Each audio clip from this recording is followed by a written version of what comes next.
The file begins. Year 2025. The paternity lawsuit that clung to the empire of pause, Shawn Carter for decades, isn't just dismissed. It's erased, as if it never existed.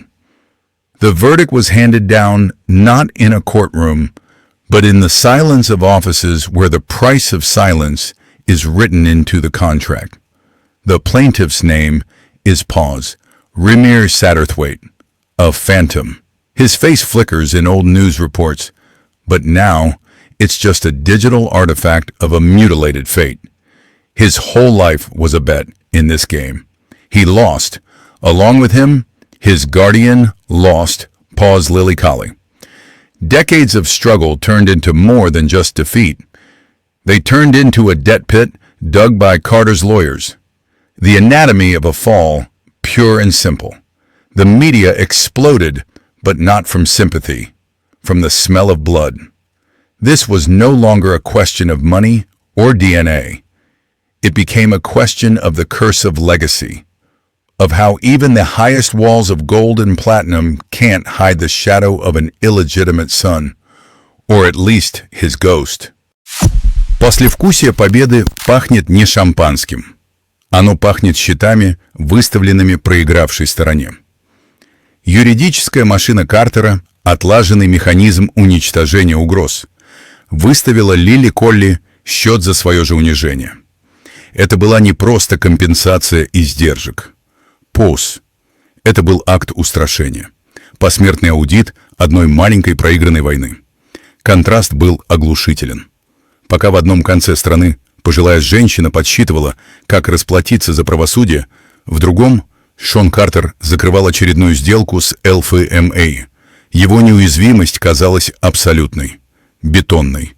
Но каждая такая победа оставляет шрам не только на проигравшем. Она оставляет пустоту в победителе. Империя требует жертв, иногда чужих жизней, иногда пауз, частиц собственной души. И дальше будет только хуже. The ghost haunting the legal archives had a name, Rymir Satterthwaite. But the story begins 2 decades earlier with his mother, Wanda Satterthwaite.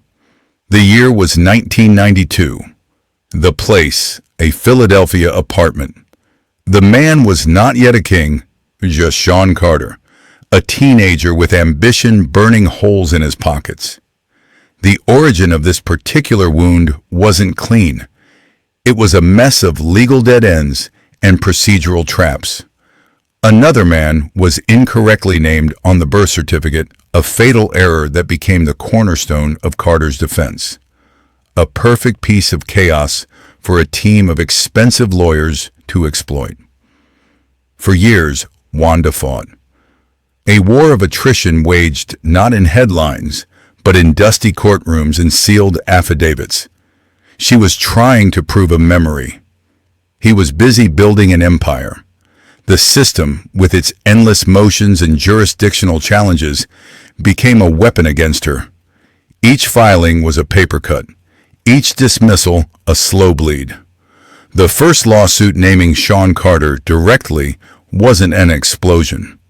It was a quiet tremor in the foundation of his curated legacy, a file stamped and added to a pile. The first formal invoice for a sin he refused to acknowledge. To understand why a simple paternity test was treated as a declaration of war, one must perform an autopsy on the persona. You have to dissect the boy to find the code for the brand.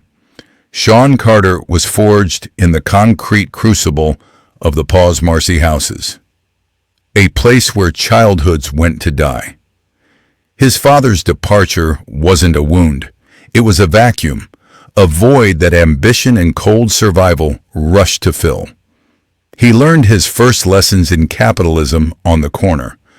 The product was crack cocaine. The curriculum covered supply, demand, risk management, and the brutal logic of expansion.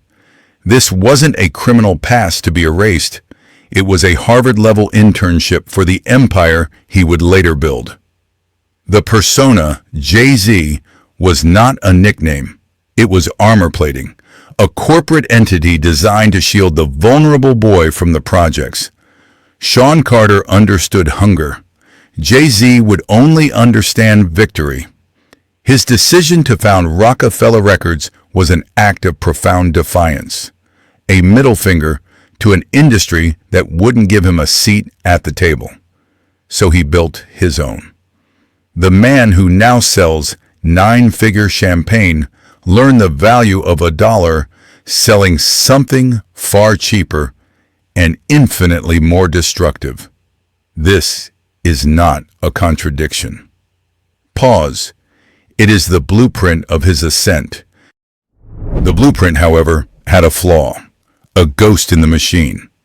A persistent line item in the budget of Carter's legal phalanx, filed under nuisance. His name was Pause Rymir Satterthwaite. The claim was not a whisper. It was a formal petition, a demand for blood. A paternity suit that began as a quiet rumble in the New Jersey court system and grew into a years-long siege. Carter's strategy was a masterclass in corporate warfare applied to family law. Silence. Jurisdictional chess. His lawyers argued that he was a resident of Manhattan, not New Jersey. A simple but effective move to bog the case down in procedural mud. They built a fortress of paper. Every motion filed by Satterthwaite was met with a counter motion, an appeal, a request for dismissal. It was a war of attrition designed to bankrupt and exhaust the plaintiff. The objective was not to prove innocence. The objective was to make the process of proving guilt impossible. Satterthwaite's team, operating on a shoestring budget, found themselves fighting not a man, but a corporate entity with limitless resources. A shadow that could afford to keep the lights off in the courtroom indefinitely. Pause. The system wasn't broken. It was working exactly as designed for a man of his stature. An inventory of sins requires evidence. For Satterthwaite, the proof was a collection of ghosts. Sworn affidavits from his mother, Pause Wanda, detailing a relationship in the early 90s, before the armor of Jay-Z was fully forged. There were whispers of a diary, a logbook of a young woman's life that placed Shawn Carter at the scene. But these were memories, narratives. The legal system demands something colder, something that cannot be cross-examined. The real battle was over a single definitive piece of evidence, Carter's DNA. Satterthwaite's legal team alleged a conspiracy to avoid this one simple test. They claimed that another man was paid to take a fraudulent paternity test years prior. They pointed to procedural maneuvers, like allegedly providing a false address, to dodge service of court papers. This was the anatomy of the defense, not a denial, but a systematic dismantling of the process itself. The purported secret evidence wasn't a smoking gun in a lockbox. It was the pattern of behavior. A decade-long campaign of evasion that cost millions. A campaign that, in itself, screamed louder than any DNA result ever could. The truth was buried not in a lie, but in a mountain of legal fees. Pause. The price to keep a ghost from speaking. That price was tallied not just in dollars, but in years. Pause. Lillie Satterthwaite, the boy's guardian, waged a holy war. Her conviction was absolute. It was the kind of certainty that builds cathedrals and starts crusades. But she was fighting a modern God with ancient weapons. Her fatal mistake was not in her belief, but in her tactics. She believed the truth was a battering ram that could break down any door. She did not understand that the doors to this empire were not made of wood, but of paper. Endless, suffocating, weaponized paper. Her relentless filings, her public appeals, her desperate maneuvers. They were seen by the court not as a righteous quest, but as harassment, a procedural sin. And for that sin, she was handed a verdict more brutal than a simple dismissal. The court ordered her to pay a portion of Carter's legal fees. The hunter was now indebted to the prey. The cost of her crusade was not just her own savings, not just the 2 decades lost. The final price was the humiliation of funding the very fortress that had kept her out. Pause. It was the system's perfect, elegant checkmate. The architecture of that checkmate was a case study in modern power. Pause.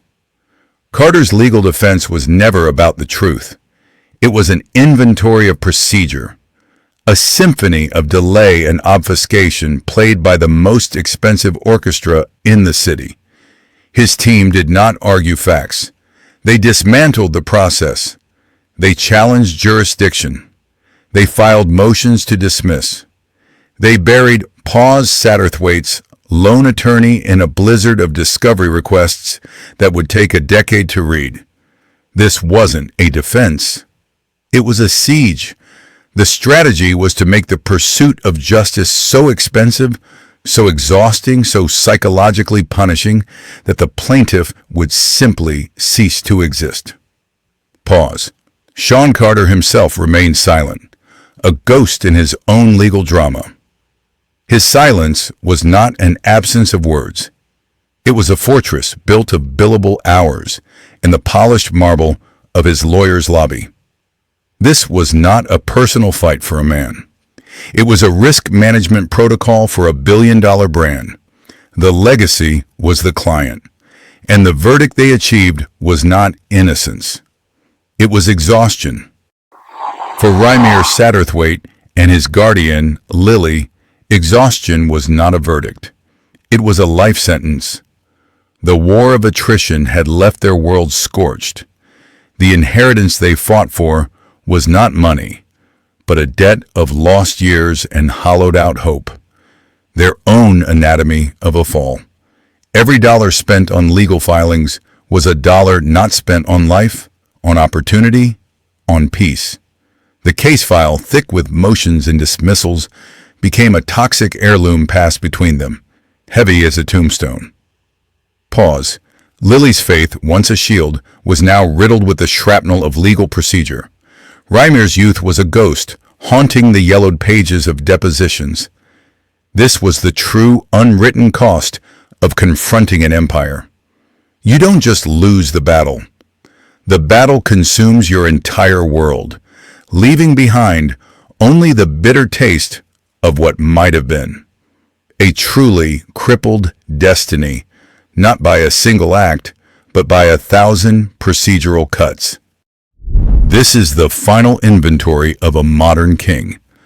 The legacy is not a collection of platinum records or champagne brands. It is a fortress, meticulously engineered, with every potential weakness reinforced by a wall of capital. Every story, like Satterthwaite's, is not a crack in the foundation. It is a necessary sacrifice, a demonstration that the walls are too high to scale. The loneliness inside such a fortress is absolute. The air is thin. The silence is broken only by the hum of servers archiving a curated truth. This is the post-mortal audit of Shawn Carter's brand, a brand that mastered the alchemy of turning Brooklyn grit into boardroom gold. But the algorithm of empire is ruthless. It demands a clean ledger. Pause.